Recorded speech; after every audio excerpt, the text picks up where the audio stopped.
औज़ुबिल्लाहिमिनश्शैतानिर्रजीम बिस्मिल्लाहिर्रहमानिर्रहीम। Dear student, हम आज एक नए चैप्टर का आगाज़ कर रहे हैं।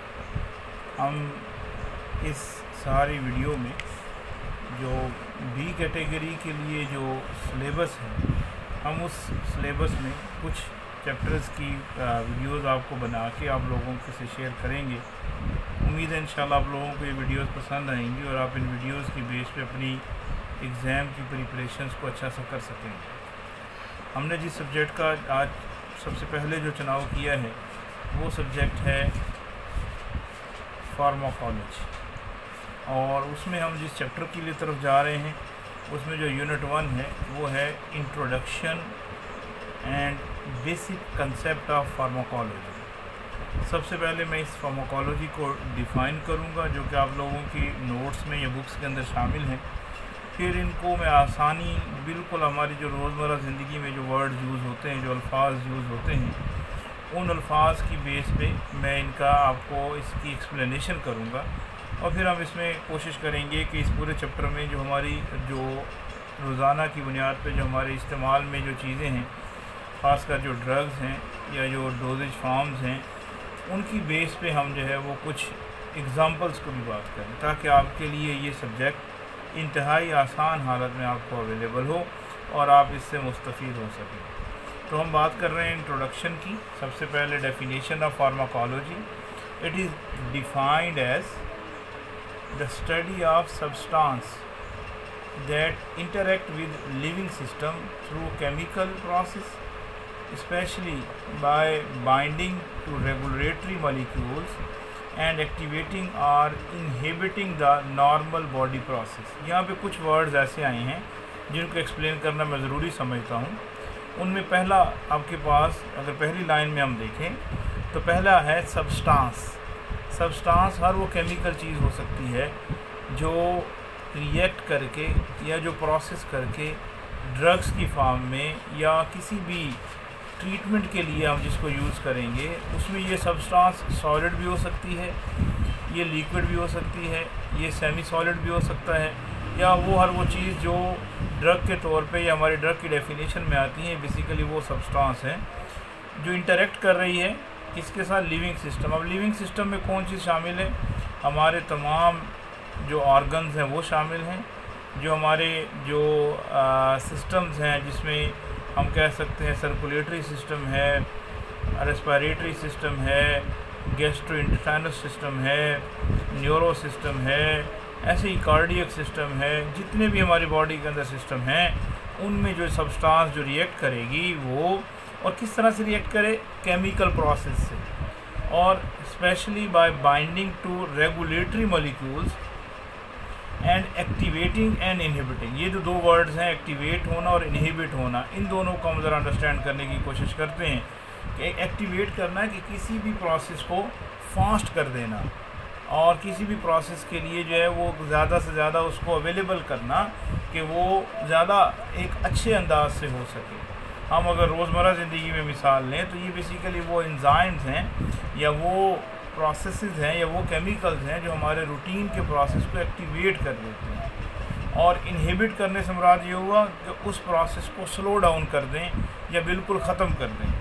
अब एक्टिवेट करने में यानी किसी भी प्रोसेस का अगर मॉलिक्यूल जो है, अगर फॉर एग्ज़ाम्पल हम इंसुलिन की बात करें, आप लोगों को पता है कि इंसुलिन जो है हमारे जो बॉडी में जो सेल्स इंसुलिन प्रोड्यूस करते हैं वो बीटा सेल्स हैं, और जो बीटा सेल्स हैं ये हमारे इंसुलिन के जो रूटीन में उसको ज़्यादा से ज़्यादा प्रोड्यूस करती हैं।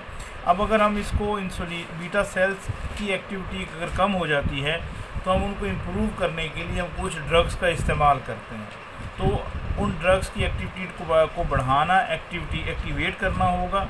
और अगर बाज़ केसेस में ऐसा होता है कि हमें इस प्रोसेस को इनहिबिट करना है यानी स्टॉप करना है, यानी इनहिबिटरी एक्शन में किसी भी प्रोसेस को स्लो डाउन कर देना या स्टॉप कर देना जो नॉर्मल बॉडी प्रोसेस में हो रहा होता है, इस सारे प्रोसेस को फार्माकोलॉजी बोलते हैं। यानी ये वो साइंस या फार्मेसी की ब्रांच हुई जिसमें हम किसी भी सब्सटेंस का इंटरेक्शन चेक करते हैं लिविंग सिस्टम के साथ, ये जो हमारा जो नॉर्मल सिस्टम है उनके साथ, और उसके उस रिएक्शन के नतीजे में जो हमारे पास जो रिज़ल्ट्स आते हैं। अब रिज़ल्ट्स क्या आते हैं, या तो वो रिएक्शन फास्ट हो जाता है, तेज़ हो जाता है, या फिर रिएक्शन जो है वो स्लो डाउन हो जाता है।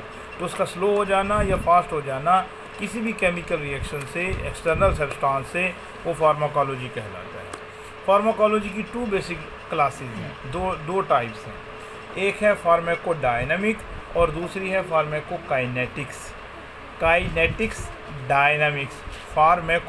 फार्मा बेसिकली बोलते हैं ड्रग को, फार्मा ड्रग। डायनामिक्स या काइनेटिक्स मीन्स मूवमेंट, ड्रग की मूवमेंट, ड्रग का चलना, ड्रग का बॉडी में मूव करना, कि ड्रग बॉडी में कैसे मूव करती है। अब देखिए, ड्रग बॉडी में मूव करने से मुराद ये हुआ कि अगर हमने एक टैबलेट को अगर हम देखें, अगर हम एक टैबलेट खाते हैं तो सबसे पहले टैबलेट हमारे बॉडी में जाकर, स्टमक में जाकर वो क्या हो जाती है, वो स्टमक में जाकर डिसइंटीग्रेट होती है, उसका सॉल्यूशन बनता है।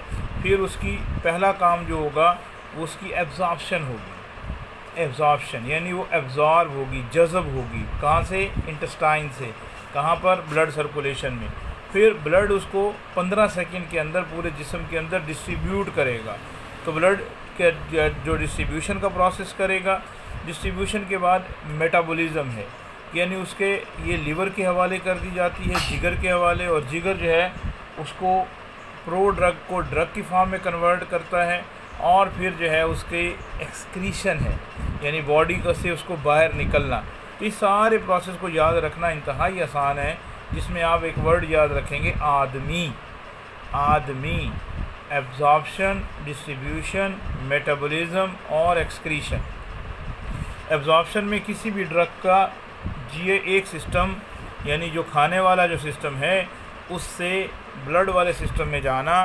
डिस्ट्रीब्यूशन ये है कि ब्लड का सिस्टम जो है उस सारे को डिस्ट्रीब्यूट करे, एम से मेटाबोलाइट में कन्वर्ट होना, और ई से जो है वो एक्सक्रीट होना। तो ये सारे प्रोसेस फार्माकोकाइनेटिक्स यानी ड्रग की movement. Pharmacodynamic, study the effect of drug on body is called the pharmacodynamic, कि किस तरह से जो इफ़ेक्ट्स हैं स्टडी के उनको फार्माकोडायनामिक्स बोला जाता है।